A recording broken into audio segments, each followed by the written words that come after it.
पछतावा हिंदी स्टोरी। निधि अपने घर से भागकर ट्रेन से जा रही थी गुस्से में, क्योंकि उसके दादाजी से उसकी लड़ाई हो गई थी। उसके दादाजी उसको बाहर आने जाने से टोकते रहते थे, बाहर जाने से घूमने फिरने में रोक टोक करते थे। उसको घुटन लगने लगी थी अपने ही घर में, इसी से ऊबकर वो घर छोड़कर भाग रही थी।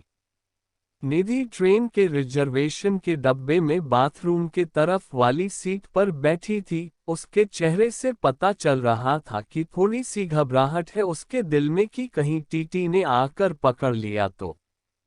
कुछ देर तक तो पीछे पलट पलट कर टीटी के आने का इंतजार करती रही। शायद सोच रही थी कि थोड़े बहुत पैसे देकर कुछ निपटारा कर लेगी। देखकर यही लग रहा था कि जनरल डब्बे में चढ़ नहीं पाए, इसलिए इसमें आकर बैठ गई। डर कर एक कोने में छिपी बैठी थी। शायद ज्यादा लंबा सफर भी नहीं करना चाहती थी वो। सामान के नाम पर उसकी गोद में रखा एक छोटा सा बस्ता ही तो था। किनारे की तरफ बैठे रवि निधि को देर तक कोशिश करता रहा पीछे से उससे देखने की कि शायद चेहरा सही से दिख पाए, लेकिन हर बार असफल ही रहा। फिर थोड़ी देर बाद भी खिड़की पर हाथ टिकाकर सो गई। और रवि भी वापस से अपनी किताब पढ़ने में लग गया। लगभग 1 घंटे के बाद टीटी आया और उसे हिलाकर उठाया। कहाँ जाना है बेटा? अंकल, बहुत दूर तक, दिल्ली तक जाना है। टिकट है, दिखाओ। नहीं अंकल, जनरल का है। लेकिन मैं वहां चढ़ नहीं पाए, इसलिए इसमें बैठ गई। अच्छा, तो 500 रुपये का पेनल्टी बनेगा।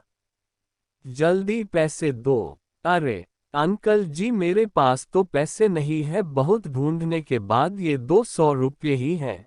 ये तो गलत बात है बेटा।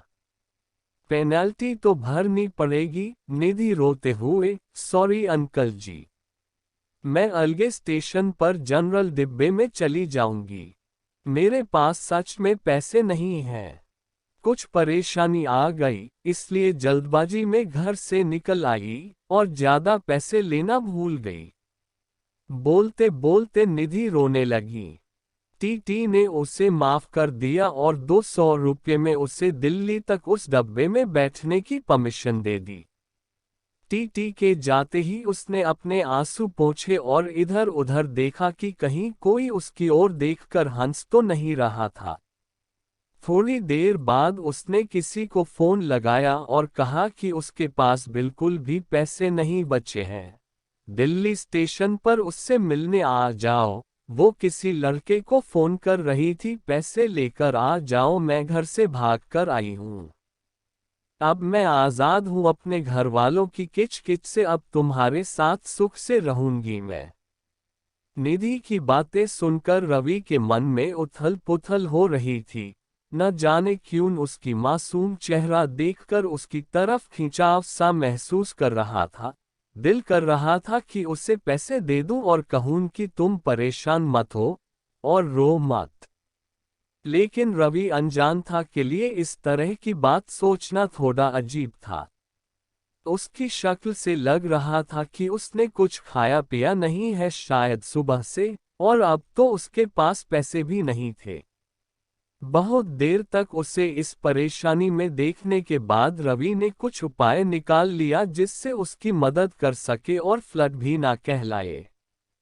फिर मैं एक पेपर पर नोट लिखा, बहुत देर से तुम्हें परेशान होते हुए देख रहा हूँ। जानता हूँ कि एक अनजान आदमी हूँ, हम उम्र लड़के का, इस तरह तुम्हें नोट भेजना अजीब भी होगा और शायद तुम्हारी नज़र में गलत भी, लेकिन तुम्हें इस तरह परेशान देखकर मुझे बेचैनी हो रही है, इसलिए 2000 रुपये दे रहा हूँ।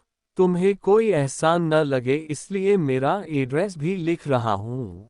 जब तुम्हें सही लगे मेरे एड्रेस पर पैसे वापस भेज सकती हो। वैसे मैं नहीं चाहूंगा कि तुम वापस करो। एक चाय वाले के हाथों उसे वो नोट देने को कहा और चाय वाले को मना किया कि उसे ना बताए कि वो नोट रवि उसे भेजा है। नोट मिलते ही उसने 2-3 बार पीछे पलट कर देखा कि कोई उसकी तरह देखता हुआ नजर आए तो उसे पता लग जाएगा कि किसने भेजा। लेकिन रवि ने तो नोट भेजने के बाद ही मुंह पर चादर डालकर लेट गया था। थोड़ी देर बाद चादर का कोना हटाकर देखा तो उसके चेहरे पर मुस्कुराहट थी। लगा जैसे कई सालों से इस एक मुस्कुराहट का इंतजार था। उसकी आंखों की चमक ने मेरा दिल उसके हाथों में जाकर थमा दिया।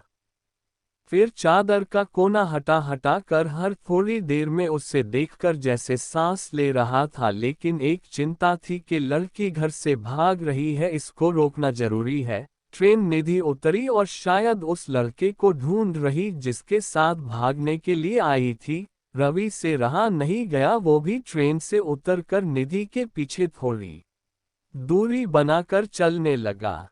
करीब 2 घंटे लगातार ढूंढने के बाद भी वो लड़का नहीं मिला। निधि अकेले अनजान शहर में स्टेशन पर बैठ रोए जा रही थी। बहुत देर से खुद को रोके हुए रवि से रहा नहीं गया और निधि के पास जाकर बोला, क्यों रो रही हो? मैं काफी देर से ट्रेन में भी आपको देख रहा था, आपको कोई परेशानी है क्या? निधि रोते हुए बोली, मैं घर से भाग कर आई हूँ, वहाँ मुझे आज़ादी नहीं है अपने तरीके से जीने की। रवि ने समझाते हुए बोला, आप घर से भागकर किसी लड़के से शादी करने वाली थी ना? निधि, हाँ, लेकिन वो आया नहीं।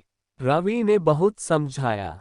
निधि को अपनी गलती पर पछतावा हो रहा था और वो एक छोटा सा नोट अपने हाथ से लिखकर रवि को दी कि वो उसको ट्रेन में रख दे। रवि से रहा नहीं गया, तुरंत उस खत को खोला। उस पर लिखा था, धन्यवाद मेरे अनजान हमसफर, आपका ये पैसा मैं जिंदगी भर नहीं भूलूंगी।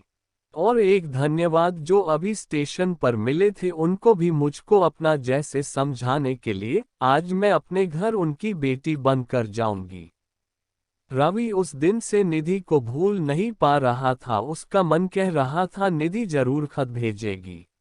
अब तो निधि वो आंखें और वो मुस्कुराहट जैसे रवि के जीने की वजह बन गए थे। हर रोज पोस्टमैन से पूछता था, शायद किसी दिन उसका कोई खत आ जाए। आज 1 साल बाद एक खत मिला। आपका कर्ज अदा करना चाहती हूँ, लेकिन खत के जरिए नहीं, आपसे मिलकर। नीचे मिलने की जगह का पता लिखा था और आखिर में लिखा था, तुम्हारी अनजान हमसफर जो ट्रेन में मिली थी।